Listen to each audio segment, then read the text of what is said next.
처음 이렇게 교회에 나왔습니다. 제가 한번 아기를 위해서 축복기도 하고 설교하도록 하겠습니다.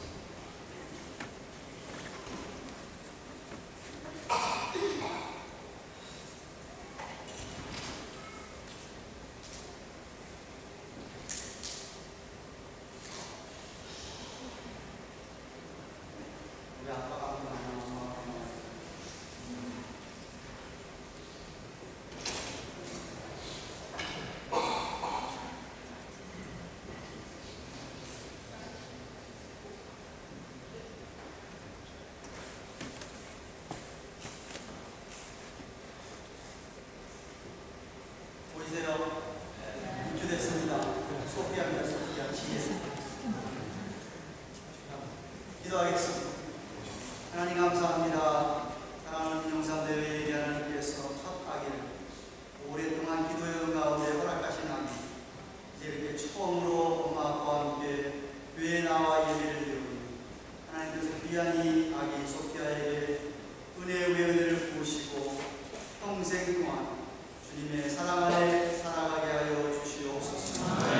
살아가면서 정말 하나님과 사람 앞에 사랑스러운 또 앞으로 주님의 나라에 꼭 필요한 귀한 일꾼되도록 인도하여 주옵소서. 건강을 허락하여 주옵소서. 지켜주시기를 소원합니다. 이 아기 때문에 귀한 영상대회가 주님을 더욱 사랑하며 주 안에서 기쁨과 건강을 더욱 누리며 주님 충성하는 부부가 되게 하여 주옵소서. 귀한 아기를 주께 의탁하고 예수님의 이름으로 아멘. 감사합니다.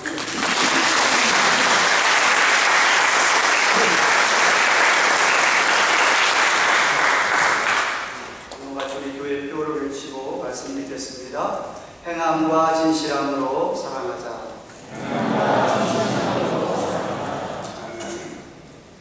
많은 백인들이 흑인들을 이렇게 통떨어서 그냥 범죄자 취급을 합니다. 그래서 흑인들이 많이 살거나 또 자기들이 살고 있는 곳에 흑인이 들어오면 이사를 가죠. 거기는 가까이 가지 않으려고 하는 것이 보통 백인들의 추세고 성향입니다. 안 그런 사람도 있지만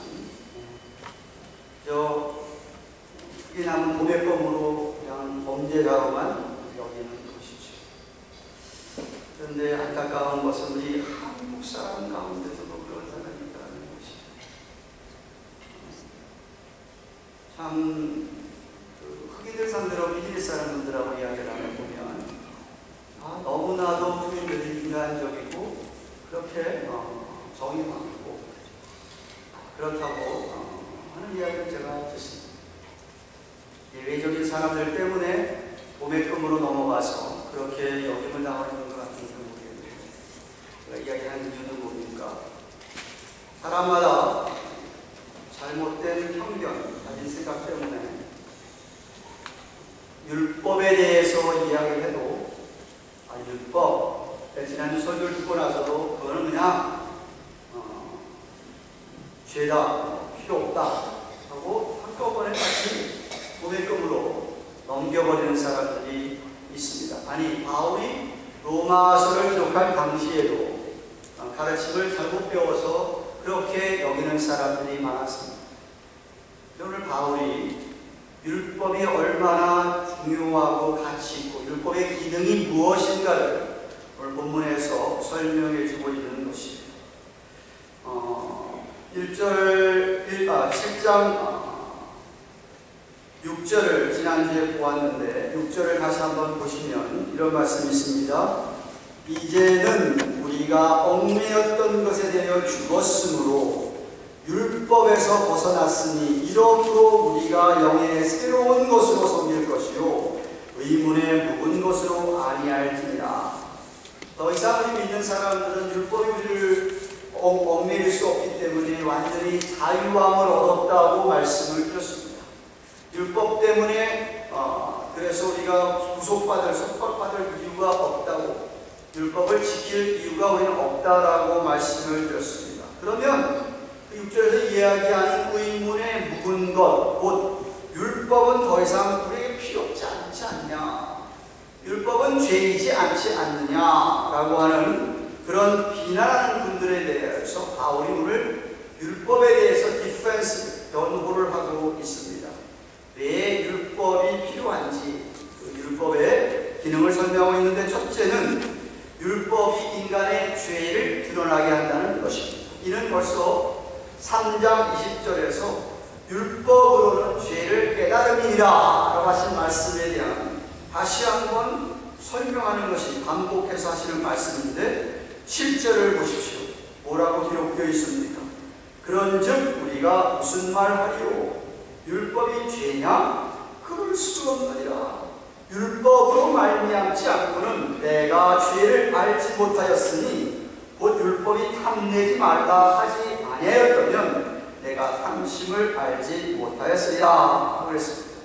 바울은 이야기합니다. 하나님이 주신 율법, 그것이 죄일 수는 결코 없다라고 강조한 후에 율법 때문에 자기는 죄를 알게 됐다. 그러면서 예를 들고 있는데 탐심에 대한 이야기를 들고 있습니다. 율법에서 가장 핵심이 되었다고 할 수 있는 10계명, 제1계명부터 10계명까지 주어진 계명 가운데 제일 마지막 계명이 남의 것을, 남궁이나 여동이나 뭐 이런 모든 남의 것을 남의 아내든지 뭐 남의 것을 탐내지 말라라고 하는 계명입니다. 그래서 그 계명을 내가 깨달았는데, 깨닫고 보니까 유대인들은 내가 남의 것을 취하지만 않는다는 그 계명 지켰다라고 생각하고 있었는데, 그것이 아니고 그 계명 때문에 정말 내 안에 탐심이, 탐욕이 있음을 알게 되어서 그 탐심 자체가 죄라는 것을 깨닫게 됐다라고 바울이 이야기하고 있는 거예요. 그 계명이 우리의 마음속에 있는 탐심 자체도 죄라고 일깨워 준다는 거예요. 여러분, 모든 인간은 죄의 욕망이 있습니다. 죄의 성향이라고 할 수 있는 그것이 모든 사람에게 다 있습니다. 아무리 교양이 많은 사람이랄까, 아무리 공부를 많이 한 사람일지라도, 아니 믿음이 뭐 탁월하게 좋다 한다 하더라도 그 안에 죄의 욕망이 없는 사람은 한 사람도 없습니다. 그냥 단지 사람들이, 내물 사람들은 그것을 무시하고 살든지 아예 의식조차 하지 않고 살든지, 아니면은 그게 뭐 죄냐라고 이렇게 여기고 생각 사람들은 살 뿐이지, 누구나 다 그 안에 죄의 성향, 죄의 욕망이 있습니다. 율법은 그걸 가리켜서 분명히 그 자체가 죄라고 우리에게 이야기해 주고 있다는 것이에요. 그런데 인간은 율법이 그것이 죄라고 지적을 해주면 그 죄에 대한 생각이 더 죄에 대해서 더 충동을 느끼고 그것을 더 지키려고 한다고 하는 것이 인간이라는 거예요. 남의 것을 탐내는 것이 죄라고 가르쳐준 순간 더 남의 것을 탐내려고 하는 것이, 이것이 인간이라는 거예요. 아무데나 탐낼 때는, 그 얘기 안 해줄 때는 그냥 별로 충동을 못 느꼈는데, 일단 그거 하지 말라 라는 계명의 말씀을 듣는 순간 그걸 더 하고 싶어 하는 게 인간이라는 거예요. 여러분도 다 그런 시간들을 거쳐왔지만, 옛날에 미성년자 절대 출입 금지, 영화도 이런 미성년자는 보면 안 된다는 것만 붙어 있으면 더 보고 싶어 하는 게 인간이라는 거지. 전혀 동의를 안 하시는 분입니다. 공부 좀 하려고 마음 먹으면 이런 거예요. 공부하는 마음 먹는데 아빠하고 관계가 별로 안 좋아요. 공부하려고 하는데 야 공부해, 그러면 그때 공부 안 한다 이거지. 컴퓨터 공부가 돼. 그게 인간이라는, 뭐라고 이렇게 좀 해주면 그거에 대해서 더 죄악의 성향으로 가려고 하는 게 인간이다. 그래서 8절과 11절에 죄가 기회를 타서 계명으로 말미암아 마음속에 같은 탐심을 일게 되고 그것이 자기를 속이고 죽는 데까지 인도한다는 말씀입니다. 그래서 만약 율법이 없다고 한다면 죄는 다른 죽은 게 없으니까 죽은 거라는 말씀을 불리하게 하고 있는 거예요. 그래서 둘째로 율법이 죄를 지적함으로 말미암아 죄가 드러나게 되는데 결과 인간은 사망에 이르게 된다는 것이에요. 즉 율법이 인간을 속여, 율법이 속인 게 사단 마귀가 율법을 사용해서 인간에게 너는 인간을 속이고 인간을 하여금 죽음에 이르도록 한다는 것입니다. 그 말이 바로 9절 10절. 바울은 9절 10절 얘기합니다. 전에 법을 깨닫지 못할 때 내가 살았는데 계명의 이름에 죄가 살아나고 나는 죽었도다. 생명에 이르게 할 계명이 내게 대하여 도리어 사망에 이르는 것이 되었도다 라고 했습니다. 거기 보세요. 아담과 하와가 선악과를 따먹은 일을 모르는 분이 이렇게 한 분도 없습니다. 하나님께서 동산에 있는 거 다 먹어도 좋은데 이거 하나만 건드리지 말아라. 그거 안 건드리면 너에게 생명이 있을 거다. 영원토록 살리라고 해주셨어요. 계명 하나 딱 줬어요. 그런데 그 계명을 듣자마자 사단 마귀가 유혹을 했더니 그냥 넘어가는 거 따먹어버린 거예요. 그래서 사망이 오는 거예요. 인간은. 계명이 생명이 이르게 하는 계명인데 그거 먹지 않으면 영원히 사는 건데 이야기 줬더니 마귀의 유혹에 넘어가가지고 따먹는 게 인간이었다는 거예요.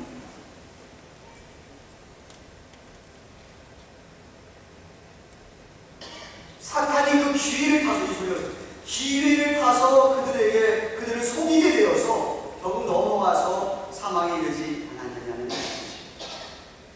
오늘 이 본문이 쉽지 않은 본문입니다. 여러분 설교를 잘 들어야 이해가 됩니다. 율법을 모를 때에는 죄를 몰라서 사망에 이르는 것 자체로 내가 모르는 어둠 속에 살아가지만 그런데 알고 나서 죄를 깨닫고 나서는 그 죄 때문에 내가 죽는 거구나라고 깨닫게 된다는 거예요. 이렇게 죄의 욕망은 우리를 속입니다. 아, 내가 지금 저거 소리다 집어넣어 내가 갖게 되고 소유하게 되면 나는 정말 너무 좋고 행복을 느낄 거야.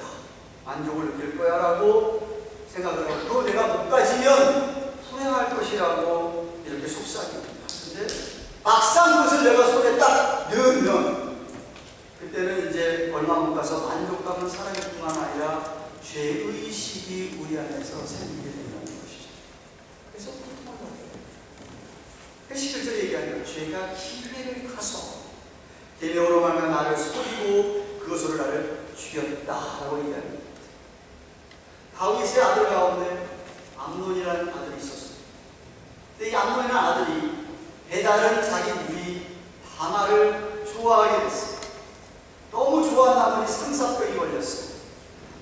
그것을 괴로워하는 그를 보던 옆에 있던 간사한 친구가 비결을 하나 가르쳐줍니다. 야, 너가 정말 그렇게 다말을 원하냐? 그러면 너 아버지한테 얘기해라. 내가 몸이 되게 아픈데 좀 다말이 와서 강화하면서 맛있는 과자를 좀 보시면 낫겠다고 해라. 근데 이 말에 다윗이 속아 넘어가서 다말을 정말 보내요. 다말을 보내니까 다말이 과자를 먹고 뭐를 주는데 이 자리에서 다말을 겁탈을 하고 다말을 찾을 거예요. 근데 희한하게 그런 소리 뭐라고 얘기합니다. 암논이 다말을 찾아오는 다음에 금방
죄가 어느 정도로 사람을 속이냐면 너가 율법을 지키면 후원을 얻을 것이라고까지 속여줍니다.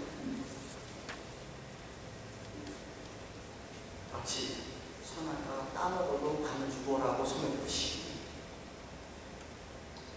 속임에 넘어가서 죽으셨습니다.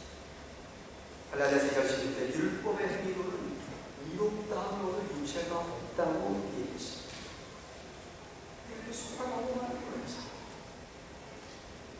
실제로 율법의 기능이 뭡니까? 율법은 죄를 심히 죄가 되게 함으로써 하나님의 은혜가 필요함을 깨닫게 합니다. 하나님이 주신 율법 자체는 선하고 거룩한 것입니다. 12절 13절 보세요.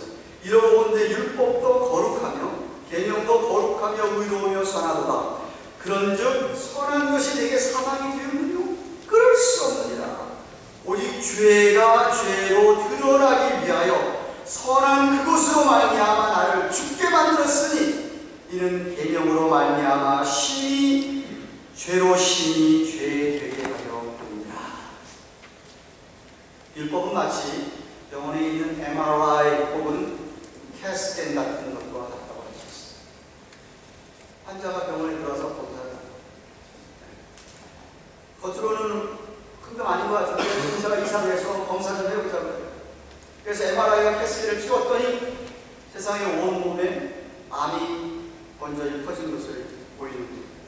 그래서 이 사람은 암 치료가 필요하구나 라고 의사가 얘기하고 그래서 치료를 받으면 다행입니다. 마찬가지로 율법, 계명은 우리를 비춰서 우리에게 죄가 있으면 이러느냐.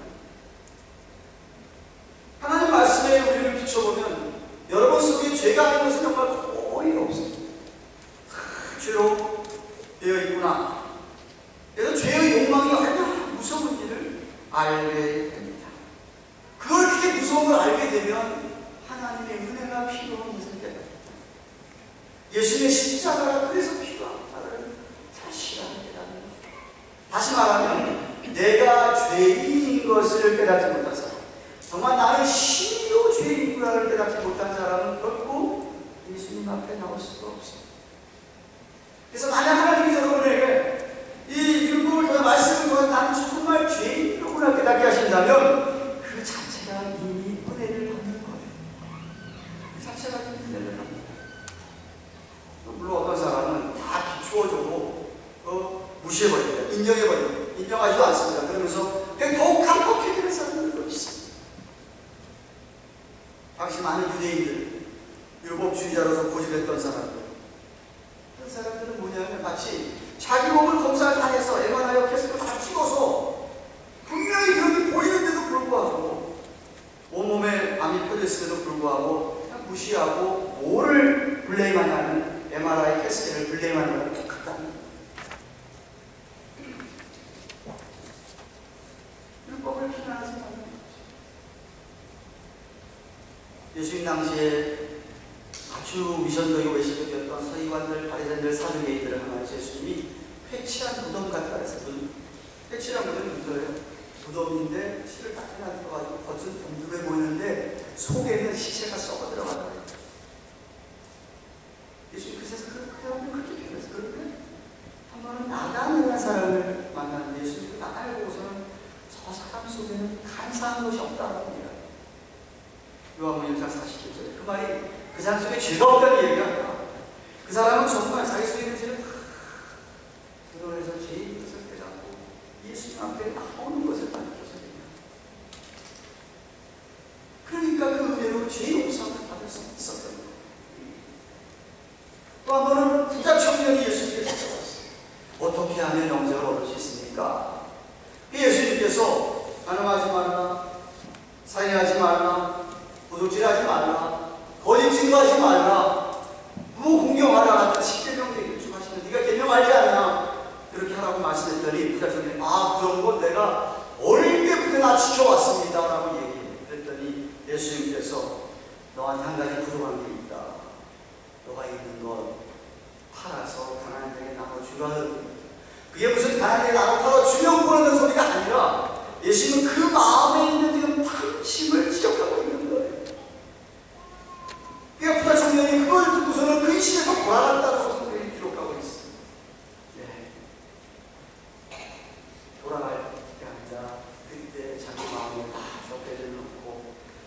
내가 죄인임을 깨닫고 예수님을 붙들었어야 한다는 말씀입니다. 오늘날도 율법으로 하나님께서 계명들로 말미암아 여러분에게 죄인이라는 걸 깨닫게 하십니다. 내가 죄가 많다는 것을 알게 하십니다. 그렇게 하지 않으면 하나님께 안 나옵니다. 정말 하나님의 은혜가 필요한 것을, 예수님이 필요한 것을 깨닫지 않으면 죄 문제가 안 되니까. 그래서 말씀해 주시고, 유명한 C.S. 루이스의 멘토였던 조지 맥도날드는 계명들의 목적은 인간들이 그것들을 다 지켜야 한다는 데 있지 않다. 오히려 인간이 반드시 지켜야 할 계명들이 할 수 없다는 것, 그리고 지키려고 애쓸수록 노부들에게 더 많아진다는 것을 발견함으로 율법의 원초에 되시고 생명의 근원이 되시는 분 예수님께로 이끌기 위해서 이끌려 한다. 그렇게 함으로 그분으로부터, 주님으로부터 율법의 요구를 이루는 것이 가능하고 자연스러우며 필연적인 것이 될 수 있도록 은혜를 간구해야 한다라고 했답니다. 아까 얘기한 존 번역이 토력적 말고 다른 책 죄인의 괴수에게 넘치는 하나님의 은혜라는 저서에서 자신이 1년 반 동안 그 무시무시한 죄책감에 사로잡혀가지고 아무것도 할 수 없었음을 고백하고 있습니다. 그러면서 그 들판에서 자유롭게 이렇게 다니는 그 기러기를 보면서 인간으로 태어나는 것보다 저런 기러기처럼 태어나는 게 더 좋았을 거라지 않았을까라고까지 그가 이야기했어요. 철저하게 자기의 부패되고 타락한 이 죄의 성향을 깨닫고 죄의식을 가운데서 보통 절망 가운데 있을 때에 무엇을 통해서? 율법을 통해서, 하나님의 계명을 말씀입니다. 그것이 깨달아지를 때에 그야말로 하나님의 은혜를 깨닫고 은혜가 임하고 성령께서 그의 죄 사하는 은혜를 주시는 때 그럴 때 예수님을 붙들립니까? 예수님 붙잡죠. 그렇습니다. 여러분들이 말씀을 말씀을 깨달으면 깨달을수록 더욱 하나님의 은혜를 강조하며 십자가를 생각하게 돼 우리가 죄인이었음을 철저하게 깨닫게 됩니다.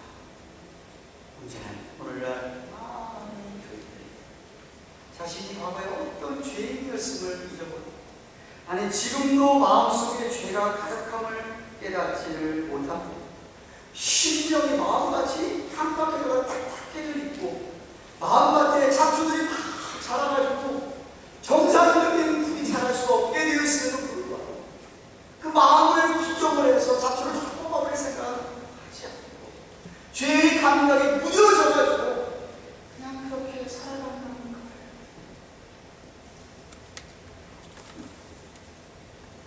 거예요. 저와 여러분이 필요한 게 뭐냐면 이 죄가 내 안에 많아. 죄가 자꾸만 나를 사망으로 인도하려고 하고 나를 죽이려고 하고 하는 그런 은혜의 경험, 율법의 계명의 깨달음들이 있어야 합니다. 여러분 안에 있는 죄의 영광이 얼마나 무서운지 여러분 아셔야 돼요. 어제 제가 새벽기도에서 말씀드렸습니다. 다윗이 얼마나 훌륭한 왕입니까? 그런 다윗이 한순간에, 한순간에 죄의 욕망에 끌려가지고 남의 안에, 그것도 자기의 나라에 없어서 나는 중심이에요. 중심. 자기를 그렇게 흔들거리 신뢰하는 왕을 그렇게 신뢰하는 그런 충신의 안을 가는 거였어요. 임신했다는 얘기를 듣고 나서는 거짓말을 하고 자기 충신을 데려다가, 전역의 주식을 데려다가 그 바세바하고 자기에서 자기 죄를 은폐하려고 합니다. 근데 이 충신이 너무나 왕을 신뢰하고 나라를 사랑하기 때문에 그냥 완전 그랬더니 다윗이 거짓말하게 되고 요압을 시켜가지고 천부 살인을 하게 하셨어요.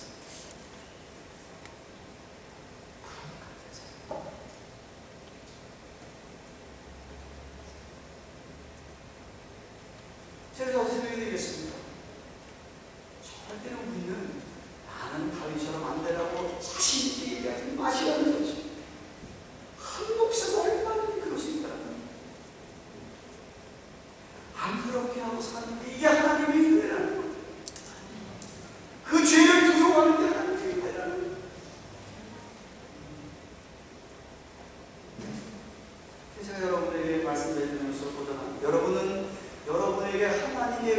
은혜가 필요한 것을 인식하고 있습니다.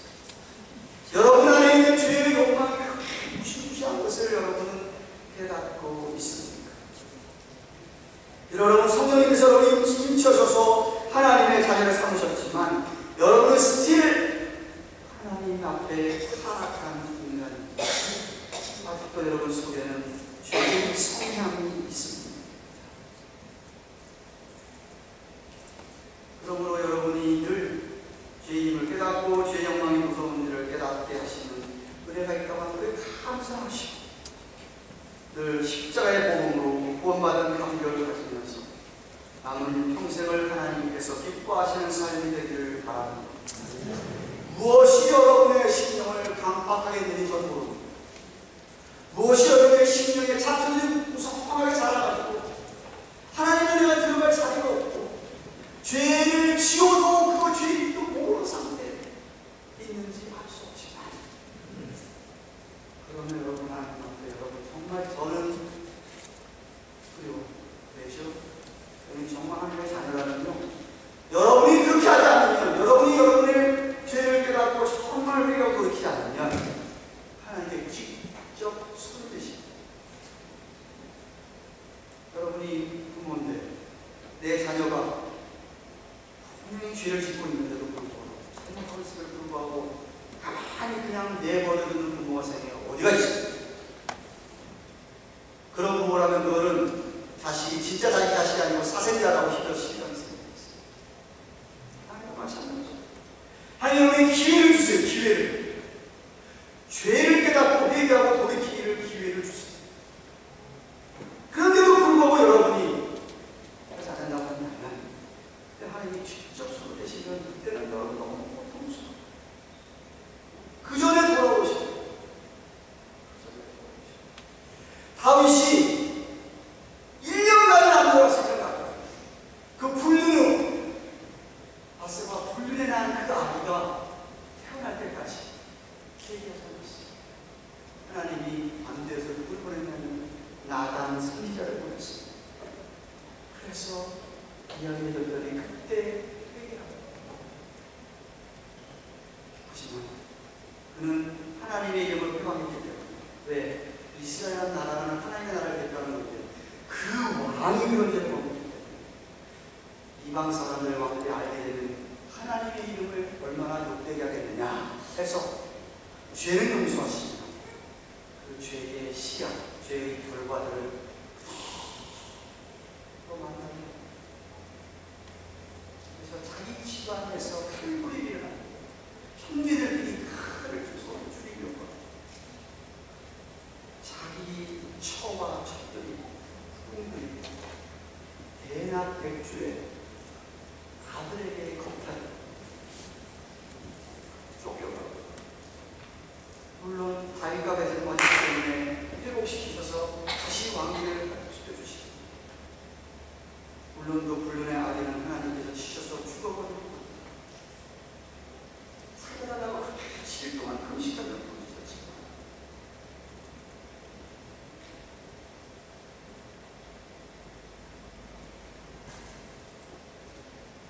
그냥 그대로 시간을 끌려보내지 마십시오. 어쩌면 오늘 이 아침이 여러분이 주에 대해서 회개할 수 있는 시간이 되고 있습니다.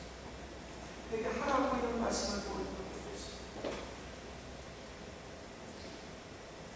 그런데 혹시 여러분 가운데 아직도 여러분 자신이 죄인인조차도 깨닫지 못하고 마음속의 죄를 깨닫지 못하고 그냥 그렇게 사시는 분이 계십니다. 무시하면서 하나님의 율법의 개념들이 여러분의 심령을 검사해서 진단을 받으셔야 됩니다. 그리고 그것이 정말 아무리하고 결정이 나는 치료를 받으셔야 됩니다. 그냥 무시하고 그냥 사십니까? 바랍니다. 치료를 받으시길 바랍니다. 이 세상 의사들은 못 고치는 병도 우리 예수님